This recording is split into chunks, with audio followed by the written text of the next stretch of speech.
Assalamualaikum, halo teman-teman semua. Perkenalkan, kami dari kelompok 1 akan membahas mengenai pengertian ekonomi Islam. Sebelumnya yang terhormat dosen pengampu yaitu Ibu Najihatul Faridi.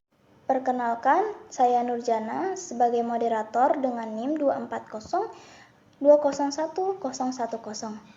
Lalu di sini ada Najla Nabila dengan NIM 240201025 yang akan menjelaskan materi pertama. Untuk materi kedua di slide pertama akan dijelaskan oleh Indi Najwa M. Hasibuan dengan NIM 240201170. Lalu di slide kedua akan dijelaskan oleh Puanan Adelina Sari Nasution dengan NIM 240201095. Ada Tiara Safitri dengan NIM 240201178 yang akan menjelaskan materi yang ketiga. Dan Abil Bilbina dengan NIM 240201046 yang akan menjelaskan materi keempat. Apa itu ekonomi Islam? Ekonomi Islam adalah sistem ekonomi yang berlandaskan pada prinsip-prinsip syariat Islam. Tujuannya adalah untuk menciptakan keadilan sosial, kesejahteraan, dan kemakmuran bagi seluruh masyarakat. Teologi ekonomi Islam. Teologi ekonomi Islam berakar pada ajaran Islam yang mengatur interaksi manusia dengan Tuhan, sesama manusia, dan lingkungan. Beberapa konsep dalam teologi Islam yaitu: yang pertama, ada tauhid atau kesatuan Tuhan. Tauhid menekankan bahwa semua aktivitas ekonomi harus diarahkan untuk mengabdi kepada Tuhan. Yang kedua, ada khalifah atau perwakilan Tuhan. Manusia dianggap sebagai khalifah di bumi, yang berarti mereka memiliki tanggung jawab untuk mengelola sumber daya dengan kebijaksanaan dan adil. Yang ketiga, ada akhlak atau etika. Ekonomi Islam menekankan pentingnya nilai-nilai moral dan etika dalam setiap transaksi, termasuk kejujuran dan keadilan serta tanggung jawab. Selanjutnya ada teologi dan prinsip dasar ekonomi Islam. Berikut adalah beberapa prinsip dasar yang menjadi fondasi ekonomi Islam. Yang pertama, larangan riba. Dilarang dalam ekonomi Islam karena dianggap bentuk eksploitasi. Yang kedua, larangan gharar, merujuk kepada ketidakpastian spekulasi dalam transaksi.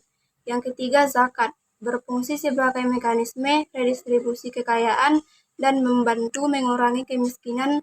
Yang keempat, halal dan haram. Semua aktivitas ekonomi harus dengan prinsip halal atau diperbolehkan, dan haram dilarang. Ini mencakup jenis barang dan cara transaksi yang harus sesuai dengan syariah. Yang kelima, keadilan dalam ekonomi Islam bertujuan untuk menciptakan keadilan sosial dengan memastikan bahwa semua individu memiliki akses yang sama terhadap sumber daya dan peluang ekonomi. Yang keenam, kesejahteraan umum. Kesejahteraan ekonomi harus diarahkan untuk mencapai kesejahteraan bagi seluruh masyarakat, bukan hanya untuk kepentingan individu atau kelompok tertentu. Perbedaan ekonomi Islam dengan ekonomi konvensional. Keduanya dapat dilihat dari 5 aspek, yaitu yang pertama ada dasar hukum, kedua ada prinsip riba, yang ketiga ada transaksi, yang keempat ada tujuan ekonomi, dan yang kelima ada peran etika. Yang pertama ada dasar hukum.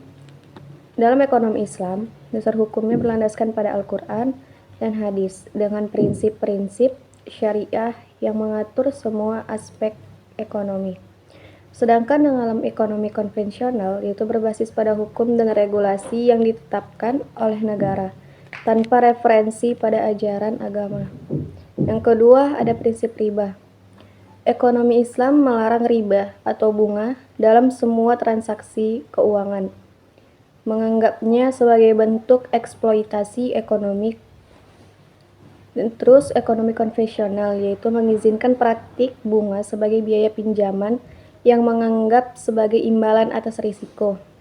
Yang ketiga ada transaksi ekonomi. Dalam ekonomi Islam, itu mengharuskan transaksi yang jelas dan bebas dari gharar atau ketidakpastian, dan mempromosikan keadilan dan transparansi. Dalam ekonomi konvensional, yaitu mungkin melibatkan kontrak yang lebih kompleks, termasuk instrumen keuangan yang beresiko tinggi. Yang keempat ada tujuan ekonomi.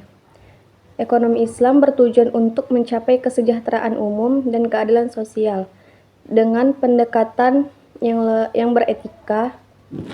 Ekonomi konvensional seringkali lebih fokus pada pertumbuhan ekonomi dan profitabilitas individu atau perusahaan. Yang kelima ada etika. Dalam ekonomi Islam, sangat menekankan nilai-nilai etika dan moral dalam setiap kegiatan ekonomi. Nah, dalam ekonomi konvensional pula, etika mungkin diakui tetapi tidak selalu menjadi fokus utama dalam pengambilan keputusan ekonomi. Selanjutnya saya akan menjelaskan sumber hukum Islam. Yang pertama ada Al-Quran. Al-Quran adalah kitab suci untuk umat Islam yang menjadi pedoman ulama dalam semua aspek kehidupan, termasuk ekonomi. Ayat-ayat tersebut memberikan petunjuk seperti transaksi, keadilan, dan larangan dalam riba. Yang kedua fatwa.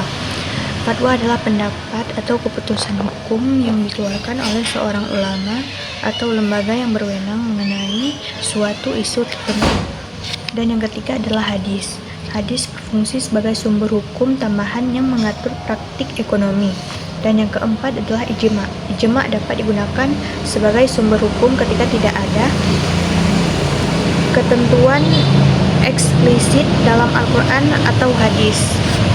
Dan yang terakhir adalah qiyas. Qiyas adalah untuk menarik kesimpulan hukum dari kasus yang ada berdasarkan kesamaan dengan kasus lain yang sudah ada ketentuan dalam Al-Quran atau hadis.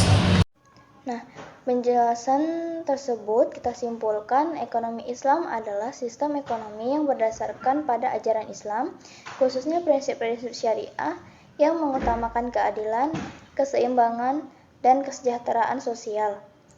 Kemudian berusaha untuk menciptakan keadilan sosial dan ekonomi dengan cara-cara yang etis dan berlandaskan nilai-nilai Islam.